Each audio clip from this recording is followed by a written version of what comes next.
Millions of federal dollars are heading to Normal. We'll have more on the big boost to Twin Cities transportation and Uptown Normal. And I welcome your support and ideas. Peoria's incoming superintendent is open to your questions, just not today. We'll tell you why. We're running out of ballots. And the gap narrows in the race for the Republican nominee for governor. The latest when your news begins in just 30 seconds. Before I retired, I made sure everything was in place, so my wife and I never had to worry. The same is true when I make decisions about health care. It's important to get the facts. I went to ChooseMethodist.com. I saw for myself how Methodist measures up and heard real patients telling their stories about the higher level of care at Methodist. Quality, value, service. Fact is, Methodist ranks the highest in the area. And when it comes to protecting those you love, that's what means the most. WMBD 31, Illinois Broadcasters Station of the Year. Taking action for you.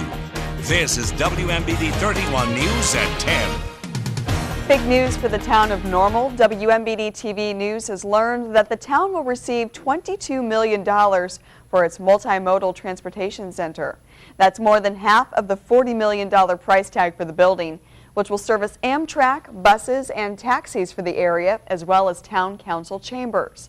The money comes from a federal Tiger grant as part of the American Recovery and Reinvestment Act. A news conference to announce the grant is scheduled for tomorrow morning, and we'll have more details tomorrow night. The city of Bloomington is reaching out to its union employees to help trim the budget. City leaders are asking unions to take a voluntary wage freeze for the upcoming fiscal year. If all union members accept, the freeze would save the city about $1 million. The city says it will honor current contracts if unions decide against a freeze, but it's asking everyone to share in the sacrifice. The city's non-union workers will be taking a wage freeze starting May 1st. A class at Heartland Community College will now cost $115 per credit hour. The Heartland Community Board of Trustees unanimously passes a tuition and fee increase tonight, which will take effect this summer. The increase includes $20 more per credit, plus a $5 student life fee and a $2 student commons fee per credit hour. Heartland administrators tell us the increase is needed to bridge a funding gap left by the state's backlogged payments. The new fees will include a universal bus pass for all students. The blueprint of Peoria's future is being hammered out tonight. In a special session, City Council members were briefed on Peoria's comprehensive plan.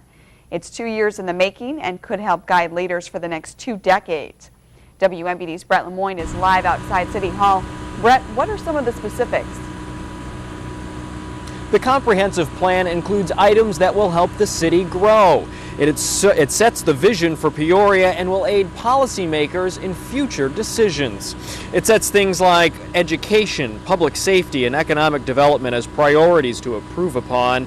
The goal is to lift these categories to a higher public satisfaction and therefore create and keep more jobs in the city. But some city council members wonder how the plan will be successful. The idea of an annual report that comes to the Planning Commission is a good first step, but how do we know if we're successful or not? We can measure the number of jobs in the city of Peoria. We can measure what the jobs are by industry. We can measure the growth, the decline on a monthly basis if necessary. What is the scope of this? Now, several more meetings will be required before the plan is a reality. A public forum will be held on March 17th, and the council is expected to adopt the plan in April. And we should also tell you that Councilmember Bill Spears did express some concern about growing the city farther north. He urged the council to think of ways to bring more middle-class families back to the heart of the city. We're live at City Hall in Peoria. Brett Lemoyne, WMBD 31 News. Peoria School District 150's future superintendent is in town hammering out the details of her contract. Dr. Ganita Lathan appeared for a media meet and greet where she read a prepared statement but did not answer any questions.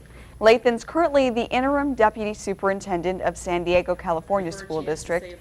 In her statement, Lathan says she wants to make 150 one of the premier school districts in the state.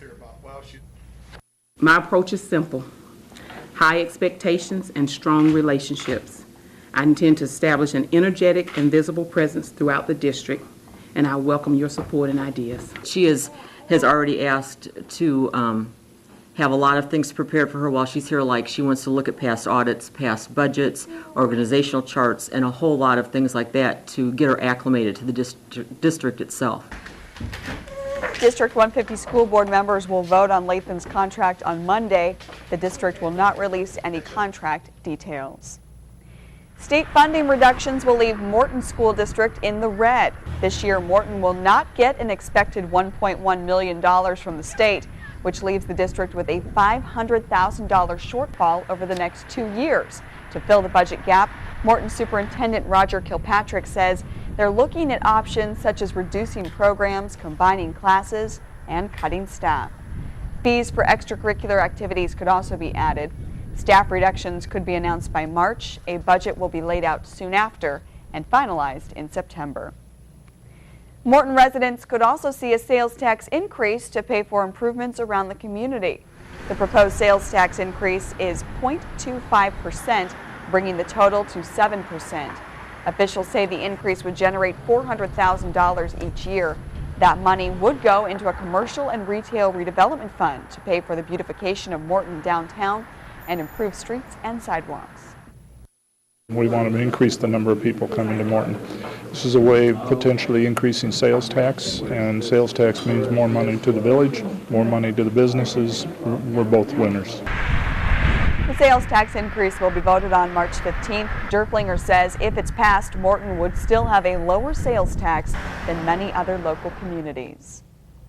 Well, the sunshine returns, but how long will it stick around? Let's head over to Chief Meteorologist Marcus Bailey in your 3D Live Weather Center for your first look at the forecast. Marcus? Hi, Meg. Yeah, not a bad afternoon, at least is looking outside. It still was a pretty chilly day with low 30s for highs across central Illinois. We see a nice clearing slot right across the midsection of the state, although clouds moving in from the north. So we are going to call it partly cloudy as we head through the overnight tonight and into that morning drive at the bus stop. It will be chilly again as we hang into the mid-teens, mid-20s by midday, and another day in the low 30s with partly cloudy skies, so still plenty of sunshine as we head through our Wednesday afternoon. More of the same for the rest of the work week. Could see a little bit of snow as we head into the weekend. We'll talk about it in your 3D Live forecast coming up in just a bit. Well, 2 weeks after the primary election, the Republican race for governor is still neck and neck. More votes have come in, but so far, State Senator Bill Brady from Bloomington still narrowly leads State Senator Kirk Dillard. Tonight was the deadline for every election jurisdiction in the state to tally their provisional and absentee ballots, but more than 20 counties still haven't reported those numbers. Even though Dillard is still behind by about 360 votes, he says he's not giving up. But he is starting to doubt his chances. I don't know whether I will ever close that gap. We're running out of ballots to close the gap with Senator Brady. I just want the local election officials to double check their math. I think Senator Dillard and I will talk after they're all in, and we'll discuss what the best strategy for he and I is, and I just want to be respectful of him. Some counties will finish counting ballots tomorrow, but results won't be made official by the State Board of Elections until March the 5th.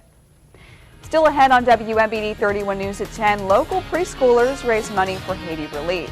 Plus, we'll show you how cell phones are doing more than calling 911 when it comes to saving lives during a heart attack. And a tough loss has this Washington wrestler ready for a state title. Kurt explains later in sports, but first, today's numbers from Wall Street.